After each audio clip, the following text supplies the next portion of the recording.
Hi, I'm Bob with the Purdue Manufacturing Extension Partnership. The topic for this module is how to calculate the rate of return on investment, or ROI, and the payback period for a technology deployment project. When evaluating a potential technology deployment project, calculating the ROI and payback period are essential financial metrics to assess the profitability and feasibility of the project. These calculations help justify the project and guide decision-making. First, let's look at calculating the ROI for a new technology investment. ROI measures the financial return you gain relative to the investment cost and is expressed as an annual percentage. Think of it like the interest rate you might earn if your money were invested in a savings account. The ROI helps determine whether the technology will generate enough value to justify the upfront costs and ongoing expenses. The formula for ROI is expressed as follows. The ROI equals the difference between the net profit of the project and the cost of the investment divided by the cost of the investment and multiplied by 100 to convert the final value to a percentage. To estimate the net profit from the technology, identify all of the key benefits that will be gained, such as increased production and revenue, reduced downtime, cost savings, improved quality, or better customer satisfaction. Next, monetize those benefits. Assign a dollar value to each benefit based on historical data or projected forecasts. This could include cost savings from reduced energy consumption or maintenance, increased revenue due to higher production capability or faster time to market, improved efficiency like reduced cycle times, fewer defects, or lower operating costs, and reduced downtime, which creates savings associated with maintenance costs and missed production. Once you have determined the net profit, calculate the total investment cost. Determine the initial capital investment required to purchase, install, and deploy the technology, such as hardware, software, and installation costs. Also include any ongoing operational costs like maintenance, annual software subscriptions, training, or support. Here's an example of calculating ROI from our cobot project case study. The manufacturer had significantly more demand for his product than he was able to meet with one 8-hour shift on a CNC mill that operated 5 days a week. By utilizing a machine tending cobot, he could run his mill 24 hours a day, tripling his production capacity and his product revenue. The baseline production capacity was 70 units per day. If each unit cost $10 to produce and could be sold at $15 per unit, then his baseline daily production profit is 15 minus 10, or $5 per unit, multiplied by 70 units per day, or $350 per day. By tripling his production capacity, his new daily profit for that product line would be $1,050 per day.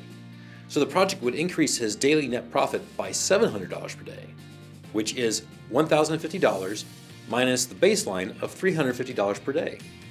If he operates the CNC mill 200 days out of the year, the project would increase his annual net profit by $140,000 per year, or $700 per day times 200 days. The upfront capital and installation cost of the cobot and associated equipment was $80,000 for the first year, with no significant recurring annual expenses. There are increased electricity costs and some potential additional maintenance expenses for the cobot, but those are offset by labor savings from automating the work cell. So for practical purposes, we'll ignore those minor factors.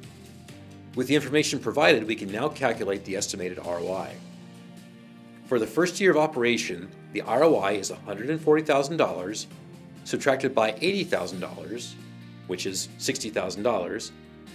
Then take that number and divide it by $80,000 and multiply by 100. This equals a 75% return on investment in the first year alone. Most of the time, ROI is calculated over a 5 or 10-year time frame. So for an average ROI over 5 years, we multiply the net profit by 5 years. There are no significant annual costs of the investment beyond the first year, so the cost of investment remains the same over those 5 years.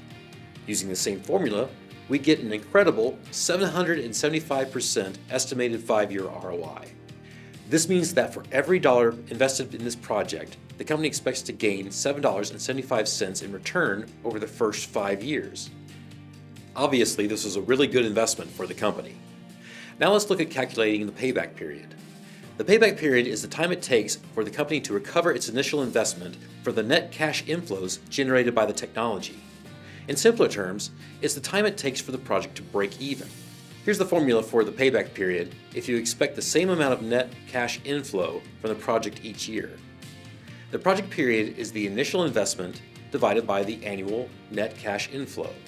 Using our Cobot case study example, the initial investment is $80,000 and the annual net cash inflow is expected to be $140,000. Plugging those values into our formula, we have $80,000 divided by $140,000 per year, which equals 0.57 years. If we multiply that by 12 months in a year, 0.57 years converts to 6.9 months. So the project is expected to pay for itself in as little as 7 months. If your project is expected to generate different cash flows each year, you cumulatively add the cash inflows year by year until you find the point where the cumulative inflows equal or exceed the initial investment. In general, a shorter payback period is usually more attractive because it means the company can recover its investment quickly and start generating profit.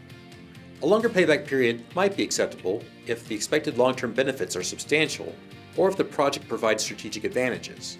A payback period of 3 to 5 years is usually considered acceptable for many manufacturing investments, but that can vary by industry.